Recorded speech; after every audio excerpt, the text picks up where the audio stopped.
Hai murid-murid, jom belajar bersama dengan Cikgu Sunda untuk mata pelajaran Reka Bentuk dan Teknologi tahun 4 yang bertajuk Keselamatan Bengkel. Murid-murid, pernah lihat poster ini? Agaknya di mana ya? Sudah tentunya di bengkel RBT. Poster ini memberi peringatan kepada kita supaya sentiasa mengutamakan keselamatan. Baik, mari kita lihat apa yang terkandung dalam peraturan keselamatan. Pengurusan keselamatan yang baik dan bersistematik dapat mengelakkan kemalangan dalam bengkel Reka Bentuk dan Teknologi RBT. Semua murid perlu mengutamakan keselamatan yang telah ditetapkan di dalam bengkel RBT. Peraturan keselamatan terbahagi kepada 4, iaitu peraturan keselamatan diri, peraturan keselamatan bengkel, peraturan keselamatan alatan, dan peraturan keselamatan bahan. Mari kita lihat apa yang terkandung dalam peraturan keselamatan diri. Pertama, semua murid perlu mematuhi peraturan semasa menjalankan aktiviti. Peraturan yang dimaksudkan adalah langkah-langkah yang perlu dipatuhi sebelum, semasa dan selepas untuk melakukan sesuatu aktiviti. Kedua, pastikan rambut diikat dengan kemas. Ketiga, masukkan tudung ke dalam apron. Keempat, pakai pakaian dan kasut yang sesuai. Kelima, gunakan alat pelindung diri. Keenam, cuci tangan dengan menggunakan air dan sabun. Berikut adalah peraturan keselamatan bengkel. Pertama, patuhi semua tanda keselamatan seperti dilarang membuang sampah, dilarang berlari, dilarang makan dan sebagainya.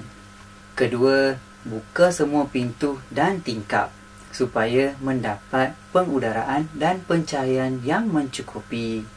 Ketiga, bersihkan meja dan bengkel selepas tamat melaksanakan sesuatu aktiviti.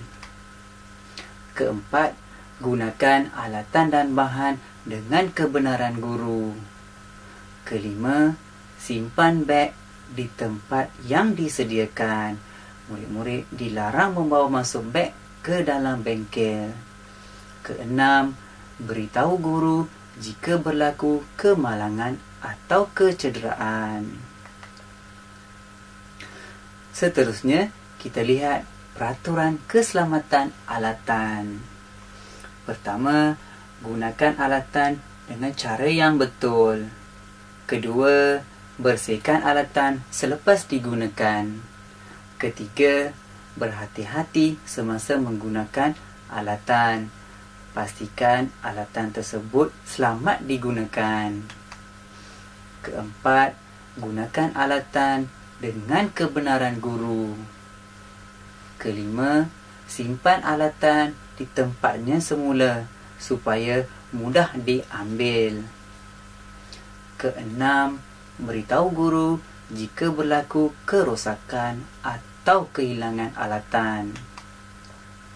Seterusnya, mari kita lihat peraturan keselamatan bahan. Pertama, bertanyakan cara penggunaan bahan sekiranya anda kurang faham tentang penggunaan bahan tersebut. Kedua, simpan bahan yang berbahaya dan mudah terbakar di tempat yang selamat dan berkunci. Ketiga, berhati-hati semasa menggunakan bahan berbahaya. Murid-murid disarankan menggunakan alat pelindung diri. Keempat, bersihkan bahan yang tumpah di atas lantai dengan segera. Kelima, gunakan bahan dengan berhemah dan cermat untuk mengelakkan pembaziran. Keenam, simpan bahan yang mudah rosak di tempat yang sesuai.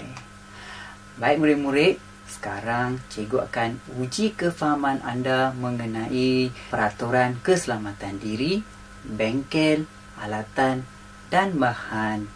Murid-murid perlu memilih jawapan yang betul atau salah berdasarkan soalan-soalan ini.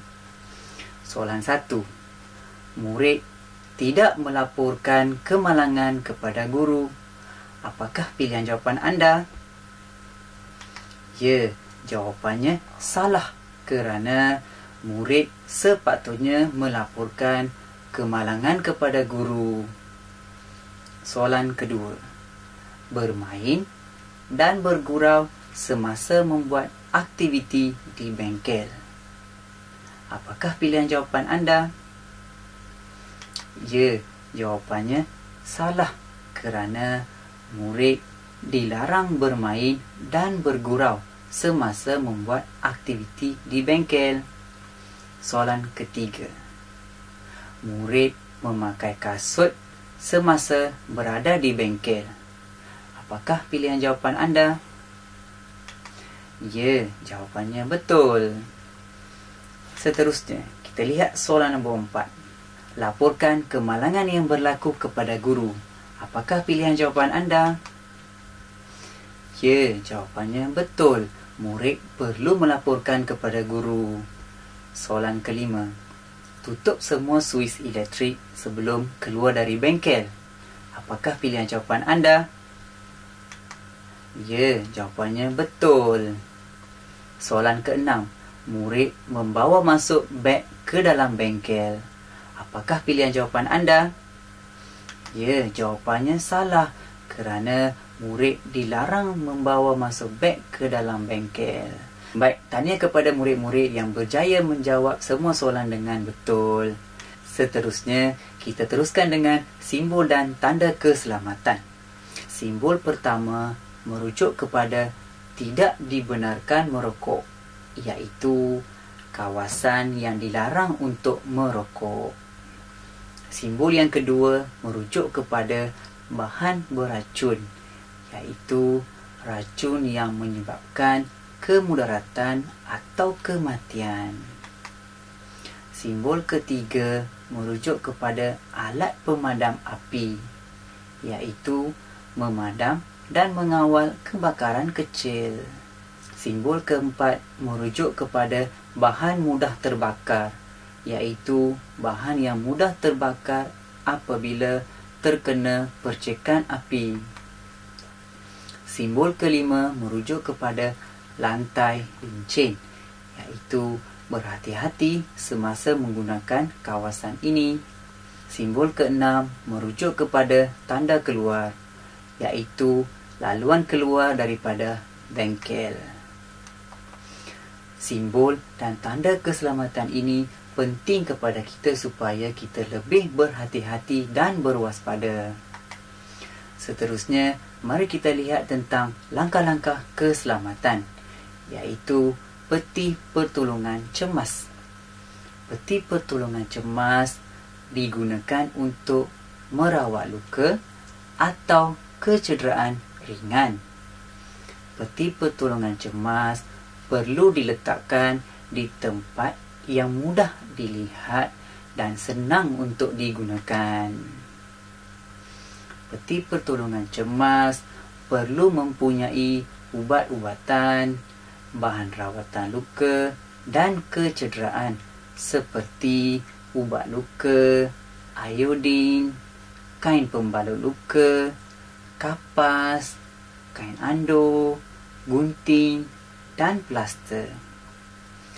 Perlu diingatkan bahawa murid-murid perlu mendapat kebenaran daripada guru untuk menggunakan ubat-ubatan dan bahan rawatan dalam peti pertolongan cemas. Seterusnya, mari kita lihat langkah keselamatan untuk merawat luka kecil. Langkah 1. Siram kawasan yang melecur di bawah aliran air. Langkah kedua, sapukan krim atau lotion yang sesuai untuk merawat luka atau kawasan yang melecur. Langkah ketiga, berjumpa dengan pegawai perubatan untuk mendapatkan rawatan. Langkah keselamatan yang berikut adalah merawat mangsa renjatan elektrik, berikut adalah langkah-langkahnya. Langkah 1. Jangan sentuh mangsa. Langkah kedua, alihkan mangsa renjatan dengan menggunakan bahan penebat seperti kayu, plastik dan getah. Langkah ketiga, rehatkan mangsa dan dapatkan bantuan. Baik, seterusnya kita akan lihat bagaimana cara-cara untuk menggunakan alat pemadam api. Sebelum itu, mari kita mengenali bahagian-bahagian dalam alat pemadam api. Pin picu, hos, tuas, muncung dan tung. Berikut adalah langkah-langkah untuk menggunakan alat pemadam api. Langkah 1. Tarik pin picu. Langkah kedua, halakan muncung ke arah api mengikut arah angin. Langkah ketiga, tekan tuas. Dan langkah keempat, layangkan muncung ke kiri dan ke kanan. Cikgu Sunda telah memperkenalkan satu formula iaitu THTL untuk menggunakan alat pemadam api. T merujuk kepada tarik, H hala, T tuas dan L layang. Mudah kan? Seterusnya, mari kita lihat tentang amalan keselamatan. Amalan keselamatan yang pertama adalah kebersihan bengkel. Bengkel yang bersih dan teratur dapat mengelakkan kemalangan. Kerja pembersihan bengkel dapat dilaksanakan dengan lancar berpandukan jadual tugas murid. Gambar 1 menunjukkan suasana di dalam bengkel yang kemas dan teratur. Gambar kedua menunjukkan susun atur peralatan dan bahan yang kemas dan teratur. Amalan keselamatan yang kedua adalah penyelenggaraan peralatan. Semua peralatan perlulah diselenggara dan dijaga supaya peralatan dalam keadaan baik, tahan lama dan mudah diambil apabila diperlukan. Mari kita lihat cara-cara untuk menyelenggara pen 3D. Pertama, bersihkan bahagian tip pen 3D dengan menggunakan span basah. Kedua, buang lebihan bahan mencetak daripada lubang pen 3D. Dan pastikan murid-murid menyimpan semula pen 3D di tempat yang sepatutnya. Seterusnya, kita melihat cara-cara untuk menyelenggara gunting. Pertama, buang habuk dan kekotoran dengan berus yang sesuai. Kedua, sapu gunting dengan sedikit minyak pelincir bagi melindunginya daripada berkarat dan melincinkan bahagian yang bergerak. Seterusnya, mari kita lihat apa akan terjadi sekiranya kita mengabaikan amalan keselamatan di dalam bengkel. Mari kita lihat punca dan kesannya. Pertama, masuk bengkel tanpa kebenaran akan menyebabkan berlakunya kemalangan atau kehilangan barang. Kedua, membawa beg masuk ke dalam bengkel menyebabkan ruang kerja menjadi sempit dan menghalang laluan. Ketiga, tidak membuka pintu dan tingkap menyebabkan tiada pengudaraan yang baik dan pencahayaan tidak mencukupi. Seterusnya, menggunakan bahan tanpa berhema boleh menyebabkan berlakunya pembaziran. Baik murid-murid, hari ini Cikgu Sunda memberi penerangan kepada anda mengenai peraturan keselamatan yang terbahagi kepada 4, iaitu peraturan keselamatan diri, peraturan keselamatan bengkel, peraturan keselamatan alatan dan peraturan keselamatan bahan. Yang kedua, kita telah mempelajari maksud simbol dan tanda keselamatan. ketiga, anda telah diberi penerangan mengenai langkah-langkah keselamatan. Dan yang keempat, kita telah mempelajari amalan keselamatan di dalam bengkel. Sekian, terima kasih. Semoga kita berjumpa lagi.